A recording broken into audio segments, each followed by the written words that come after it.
প্রথমত ত্রিপুরা অটোরিক্সা শ্রমিক ইউনিয়ন এটা প্রত্যেক বছর একবার তারা করে, এটা চলছে গত কয়েক বছর যাবৎ। অংশগ্রহণ যারা করেন তাদের সংখ্যা খুব উল্লেখ করেন।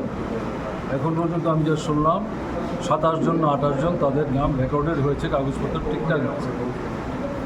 এটা অত্যন্ত ইতিবাচক, মানব কল্যাণকর এটা কর্মসূচি। সব সংগঠন যে এটা করে ঘটনা তারা, কিন্তু তারা এটা করছেন, অব্যাহত রাখছেন। তার জন্য অটোরিক্সা শ্রমিক ইউনিয়নের নেতৃত্ব এবং এর সঙ্গে যারা যুক্ত প্রত্যক্ষ পরোক্ষভাবে তাদেরকে আমি অভিনন্দন জানাচ্ছি। আর যারা ইতিমধ্যে রক্ত দিয়েছেন তাদের সুস্বাস্থ্য কামনা করছি। যারা রক্ত দেওয়ার জন্য অপেক্ষা করছেন তাদেরও আগাম শুভেচ্ছা জানাচ্ছি।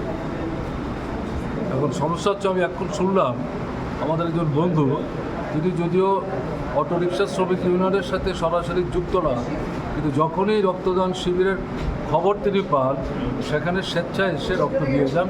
আজকেও তিনি রক্ত দিয়েছেন 41 বার।